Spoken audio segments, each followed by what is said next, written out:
back on stage to discuss the importance of an agile and resilient skills education ecosystem in preparing a future-ready workforce. Mr. Paul, please. Thank you.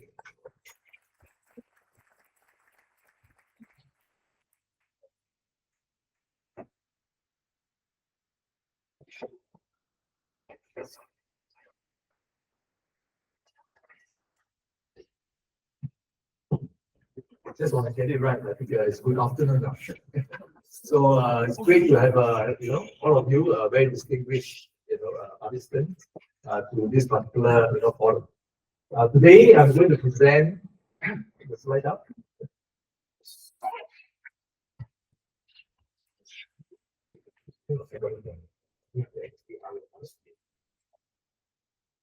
Yeah, so I think you have heard from Sabrina about the IT system and how we adapt very quickly, to the changing environment, particularly of the industry.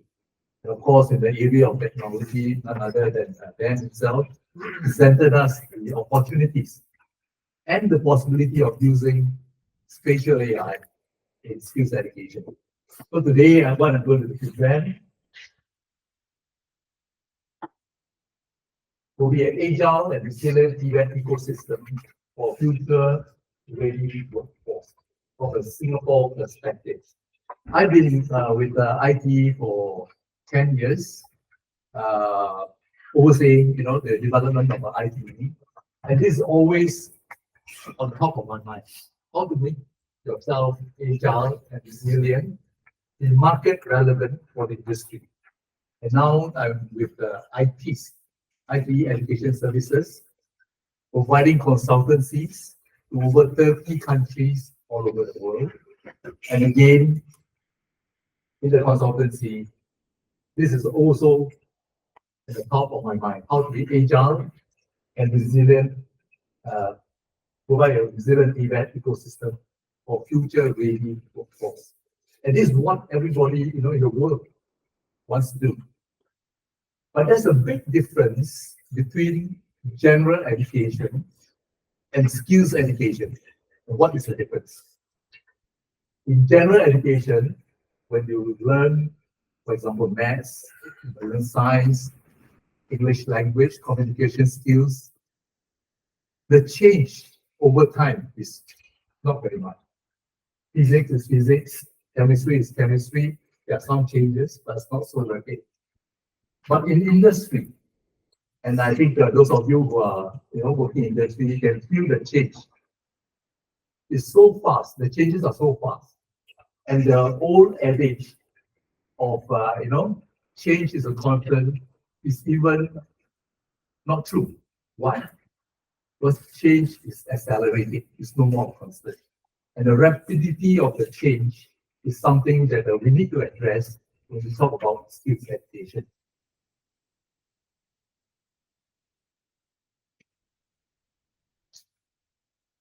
Okay, the key driving force or forces impacting PDAC, you can see are the three areas: economy, jobs, and skills. For economy, you can see that, and it's very real all over the world.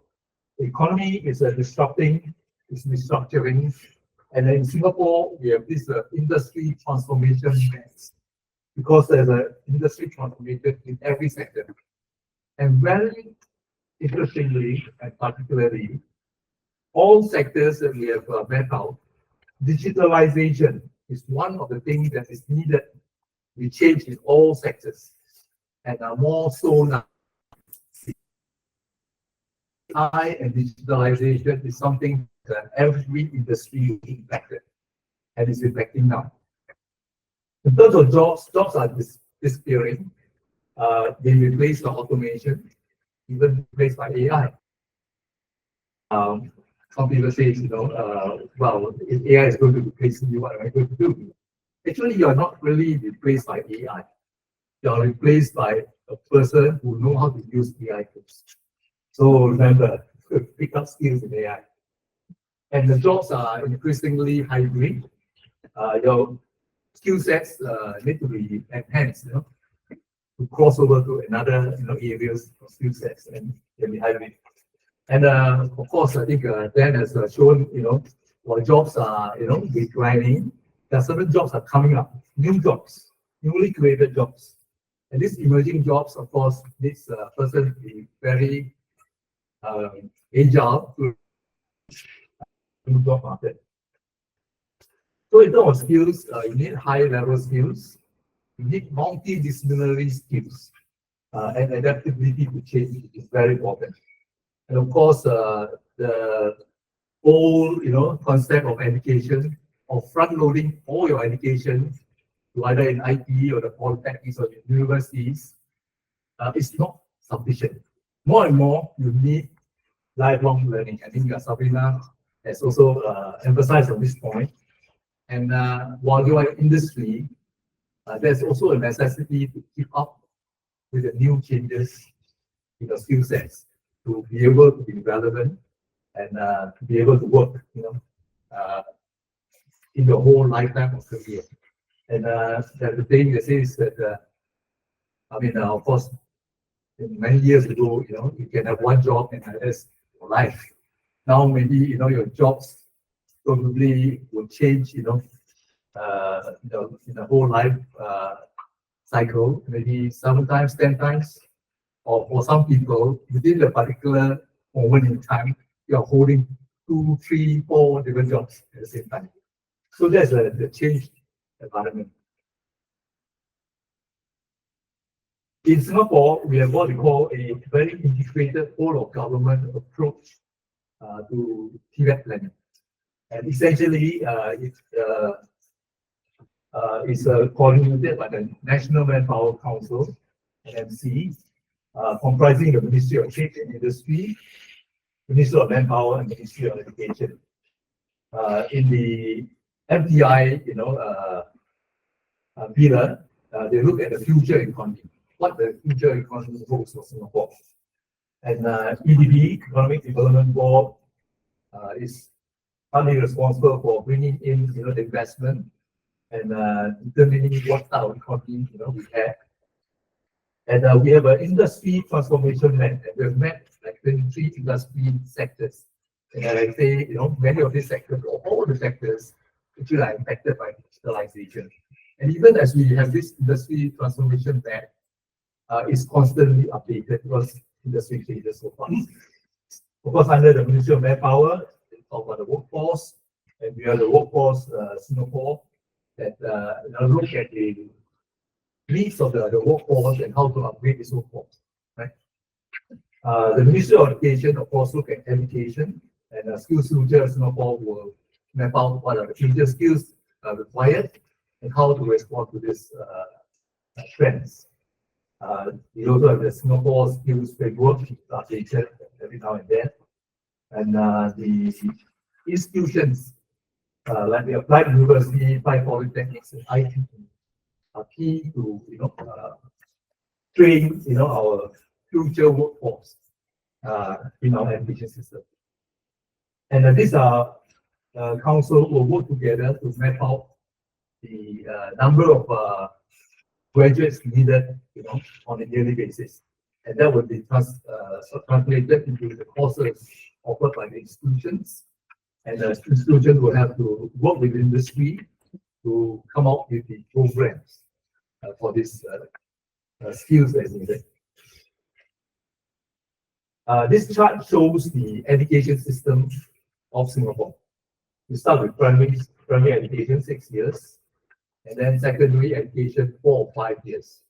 And then they will branch out to either IT, like 35%, and the 5 polytechnics, again, will take in about 45%, and the junior colleges, the next 35%.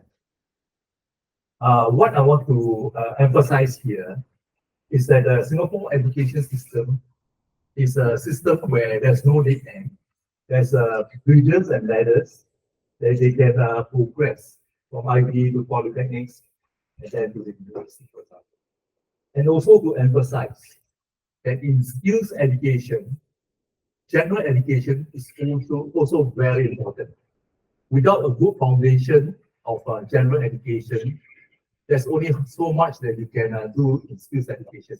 Because more and more skills education requires a cognitive, ability of the students. So things like communication skills, mathematics, and even science are very important to build a good education system. So general education is very important. The next chart shows, quickly the Tibet governance, and this case is the ITE organization structure. I want to demonstrate here some of the linkages between education and industry. For example, the chairman of the ITE Board of Governance, and it's a tripartite governance structure comprising government agencies, so the government is involved, comprises the industry and even the unions, and is chaired by a person from industry. So to make sure that there is industry focus. And over there, there's a whole mess of different committees. I want to focus on some of these committees, including the academic advisory committees. These are 7 academic advisory committees for the various sectors, and there are 7 sectors that the chairman of these advisory committees are from the industry, including most of the members from that particular sector. And they will provide real life needs of industry to our curriculum development. Of course, the proposal will go to the academic council over there. The academic council will approve what the recommendations of the AACs, and then of course the cost will run. So the ITE organization structure is also one system. There are 3 colleges run by the 3 principals of the colleges. So this is how it's organized. Next, a lot of people ask me, particularly from overseas, how do you ensure that your curriculum is market oriented? How are you sure, or how can you be sure that what you offer in terms of the courses and your graduates, when they graduate, are relevant to what the industry does? And there are many layers in the IT system that ensures that. I've mentioned some of this, including at the top level, the board itself. You have people from industries who help to set the strategic directions and facilitate the industry linkages and promote IT to the industry. The second level I've mentioned the 7 academic advisory committees, which provide the inputs on the changes in industries and the technological trends, which is very important. They also review the syllabuses and recommend market-oriented programs for the academic councils approval. The third level, after getting all the signals from the industry, how do you develop the curriculum? We have a very rigorous process called the DAGM process at the course design level to develop the skills profile for a particular occupation based on an analysis of specific job competencies and tasks. These are roundtable discussion with industry experts for the particular course that they're talking about. But that's not sufficient. Even these 3 levels is not sufficient. We need to make sure that the course delivery is as authentic as possible. And later on in the afternoon, when you go around to visit this campus, there are about actually 200 over such authentic environment, simulating the real life industry environment. But maybe you have time to see like 4 or 5 such hubs. And this is very important. This up-to-date real life learning environment provides the reality when students step into the industry. This is as close as you can get. Of course, the closest you get is actually in the industry. And we have something like 5,000 employers offering internship where our students really go into the industry for up to 6 months. Yeah. And then there are another 500 employers co-designing and co-delivering Now it's 42 IT work study diploma after the initial 2 years. And then another over 200 industry MOU partners. And we always partner with the best in the world in that particular sector to make sure that the authentic learning environment for industries are provided within the industry, and our staff are trained, by the industry leaders on the latest of the particular sector. And even that is not enough. The last and probably the most important part is the staff themselves. If you have a staff who are not, market oriented or out of touch with the industry, don't talk about training your students to be market oriented, because they are not market oriented. How can the students be better than the staff? So we spend a lot of time in staff capability development, and one of the staff capability development initiatives is to have what we call a technology development center that work with industry on real life projects, paying to make sure that it's relevant and what industry actually wants, so that the staff are rotated into the particular TDC to update themselves. We also send staff for overseas training on the latest technology, so that they are constantly up to date. There's such a thing called, knowledge decay. It's very real, in the industry. What you learn now in certain fields, particularly in the IT fields, can be, decay to 50% over 2 years, 3 years. Certain longer, 5 years. But you must always be careful not to allow your staff to have a decay in such a way that they are no more relevant. And no point, educating or out there. So we spend a lot of effort in ITE to make sure our staff capabilities are constantly updated. Last but not least, we have industry feedback. This is a check mechanism to see whether our students are, performing to what the industry requires. So we have what we call employer satisfaction survey, a 5-annual account survey. We get feedback from employers. We also have a graduates employment survey for fresh graduates annually after they have graduated, and a 5-year after graduation and 10-year after graduation. These are feedback that we see how well are the students paid, what is the employment rate of the graduates, and this will feedback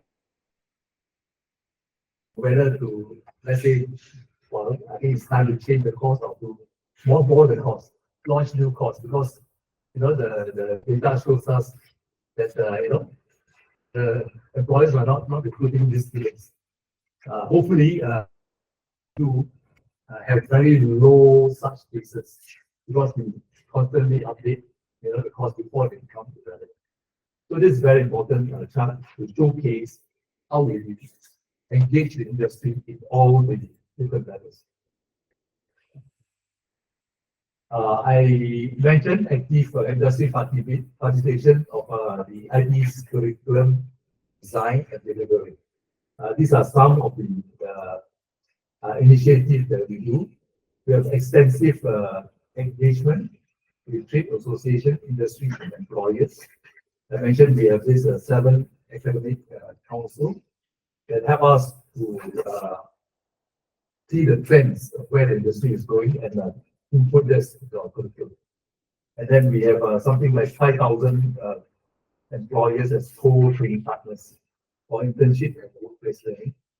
Also over 500 companies now involved in our work study diploma programs, plus about 200 over more now, MOU and industry partners who are leaders in the particular field, so that they will keep up to date with what the industries are doing. These are some of the projects done by our staff, particularly in the technology development centers. And these are real life examples. For example, We even have one, done by our engineering colleagues to do somehow a kidney assisted device for some hospital. The other one is automated EON cooling factory. EON for those foreigners, yeah, noodles, rice noodles. And this is for SME company. So you automate the cooling of the EON.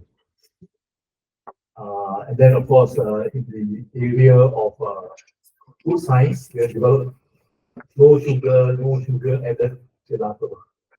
And so, and of course, there are other things like, nurse call integrated system, a rock sugar sorting machine, and a more scalable collaboration. Is a winner, on integrated sensor gateway for customized IoT solution. These are just a sample of some of the projects done by ITEES. And in terms of co-creating, the environment, we engage a lot in industry. Later on, as I say, you will see a lot of authentic learning environment, but you're just creating some steps of plenty of patent to this college. This is the area we call it the aerospace hub, and this is where we train our MRO maintenance, repair, and overhaul of aeroplanes as well. So we have real engines, we have real planes, we have even the 737 templates. This is an example of a smart manufacturing hub. Talk about Industry 4.0. This is where we train our students in Industry 4.0, and I think they are going to Industry 5.0. This is an example of a maritime hub. So we train people in the maritime, training. And we have collaboration with Capital also on marine, sporting training. Cut out, hull of the ship, and then we simulate the force, so the students can go and attack the force. The force we have engine in the field. In the area of sustainable solutions, we collaborate with Sembcorp on this sustainable solution for solar cell that students will have to install on clients' premises. In the area of healthcare, we have very high fidelity mannequins to simulate patients, and our nursing training is done with the help of some of these very high fidelity mannequins. In the area of logistics, we also have a simulated logistic hub. And also, of course, in the area of AI, we have a lot of labs in this campus and the other campus as well. And of course, over here is our MRT lines. Really, also we have training, and really always like permanent way that actually simulates the real MRT lines. We also have MRT fragments as well. And of course, in the other skills like baking, pastry, we have authentic cooking environment, serving real customers in our restaurants and cafes. In the area of automotive, we have of course automotive hub, and we are going to EVs, battery business. And of course, in areas where we cannot simulate because it's too large, it's too dangerous, and we want simulators to help us to train the students to use AR, VR, and lately we'll be introducing spatial AI. We started with this because either the thing is too large, too dangerous, and you cannot get the students to the real environment, or you want to simulate fires, and how to train the students to manage scenarios like this. We use a lot of AR, VR, and of course gamification, to engage the students as well. Okay, so the current challenges in developing immersive packages, I think Dan has illuminated us some of the challenges. I just want to reiterate: it's long, it's tedious, it's costly. very difficult to scale. We used to do, with EON actually, IQ, we take months to develop a package. Now you can take seconds, minutes, maybe hours to validate all the stuff that you need to do. And then there's no single platform. Sometimes you have to use this tool to develop certain thing and use another tool to develop another thing. Now we have EON platform to combine all this, in one single platform. You require domain expert, pedagogical expert, and instructional design expert to work together. In spite of all this technology we still need the domain expert, to validate all the contents that we have developed. So this is very essential. So rest assured, educators still has a job, and but they need to keep up with the time development, deploying the latest tool in AI. Of course, no cheap solution to customized learning. Used to be very costly, and now I think the cost has dived down. However, this is an example of a project that actually we use data AI and setting up a data AI center in Bhubaneswar. For those of us who do not know where is Odisha, I have a map there in red. That's a map of India. That's where Odisha is. If you explore, it will be something like this. So you see a lot of provinces. The capital is called Bhubaneswar. That's where the World Skills Center sits. Used to be supposed to be a World Trade Center, converted to World Skills Center because the chairman of USDA decided that skills is very important. But you can see the challenges of Odisha. Other than Bhubaneswar, there's so many polytechnics and ITEES all over the state. And how do you reach to all the different provinces? Some are very small ITEES or polytechnics. With specialized solutions in the Bhubaneswar, we can extend some of this training to all these outlying areas. So there's a possibility for us to reach out to all the other polytechnics in ITEES. This is a IT laser cutting machine, and is used in our smart manufacturing hub.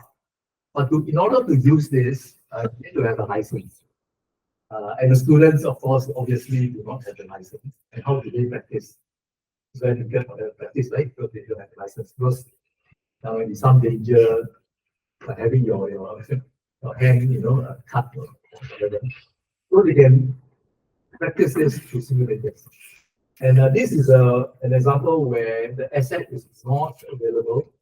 So we got to create the asset. We have you want to help us to annotate and create the model in a shorter time. And with that, the school managed to launch this within the functional lesson. Where previously, when they want to do it, in real, you can see it later on. It's not possible for them to teach that to the students, but they can now simulate this. In Bhubaneswar, we have this particular program called vertical transportation. Basically, it's teaching students how to, maintain, repair things, or even install things.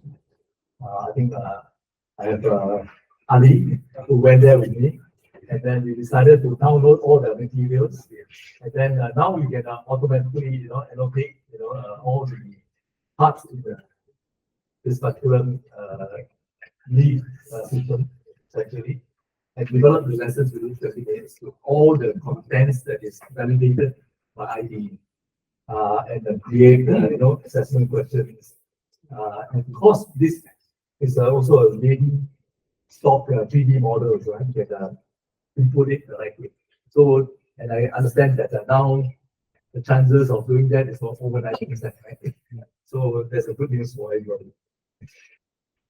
So in ITE as well in ITEES project, we always want to ensure that the organization providing this event must always go with the time and be agile and resilient. And I know AI is coming at you whether you like it or not. So harnessing AI in teaching and learning is important. So we are leveraging AI in teaching and learning, incorporating AI in lesson delivery, and developing online spatial AI, spatial rich AI learning modules, plus guiding students on the use of AI for learning and using AI to develop higher order skills. You can also actually use AI to sort of brainstorm, make you more creative. And of course, using AI for assessment and developing AI-based courses for pedagogical training. So all these are what AI can do and many more. And just listing some of this. And I want to read this to you, the last quote. Don't let the AI revolution cover all the world before your feedback ecosystem has time to understand.